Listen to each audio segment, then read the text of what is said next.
खनिज सौदे के लिए अमेरिका पहुंचे यूक्रेन के राष्ट्रपति वोलोदिमीर ज़ेलेंस्की की व्हाइट हाउस के ओवल ऑफिस में राष्ट्रपति डोनाल्ड ट्रंप और उपराष्ट्रपति जेडी वेंस के बीच शुक्रवार 28 फरवरी को तीखी बहस हुई। इसके बाद राष्ट्रपति ज़ेलेंस्की बिना सौदा किए ही चले गए। बातचीत के दौरान डोनाल्ड ट्रंप ने ज़ेलेंस्की को देश को युद्ध में झोंकने वाला कहा, तो वहीं ज़ेलेंस्की ने भी अमेरिकी राष्ट्रपति पर कई तीखी बातें कही, जिससे मामला और बिगड़ गया।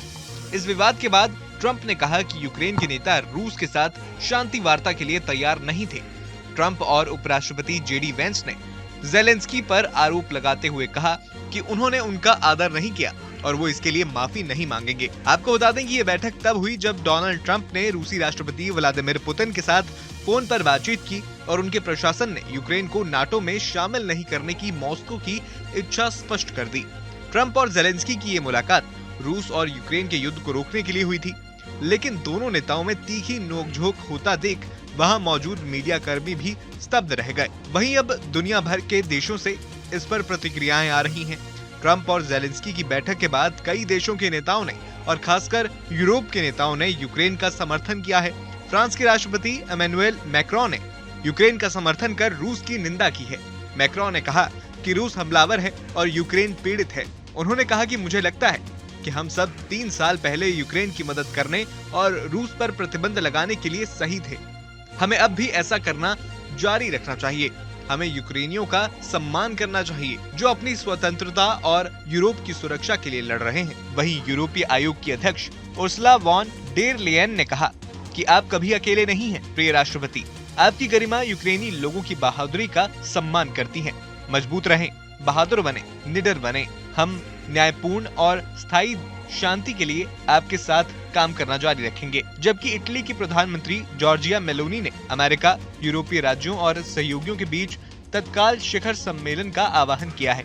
उन्होंने ये आह्वान इसलिए किया है ताकि खुलकर बात की जा सके कि हम आज की बड़ी चुनौतियों से कैसे निपटने का इरादा रखते हैं। ट्रंप और ज़ेलेंस्की के बीच हुई झड़प पर नॉर्वे के प्रधानमंत्री जोनास गेहर स्टोर ने कहा कि आज हमने व्हाइट हाउस से जो देखा वो निराशाजनक है। यूक्रेन को अभी भी अमेरिका के समर्थन की जरूरत है। नॉर्वे स्वतंत्रता के लिए संघर्ष के लिए यूक्रेन के साथ खड़ा है। हमें उम्मीद है कि ट्रंप प्रशासन भी यूक्रेन में न्याय संगत और स्थायी शांति के महत्व को समझेगा। पोलैंड के प्रधानमंत्री डोनाल्ड टस्क ने कहा कि ज़ेलेंस्की और यूक्रेनी अकेले नहीं हैं। पोलैंड के लोग उनके साथ खड़े हैं।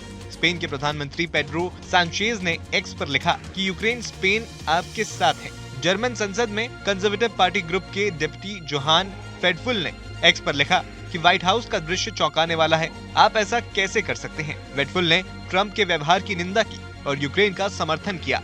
एस्टोनिया के विदेश मंत्री मॉर्स टस्कना ने एक्स पर पोस्ट कर लिखा कि शांति के रास्ते में एकमात्र बाधा पुतिन का युद्ध जारी रखने का निर्णय है।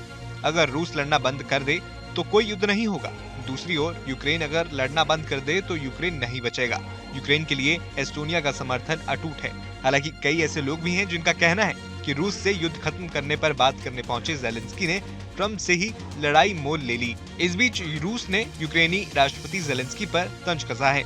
रूस ने व्हाइट हाउस में ट्रंप और ज़ेलेंस्की के बीच तीखी बहस पर खुशी जताते हुए कहा कि वो इसी के हकदार थे।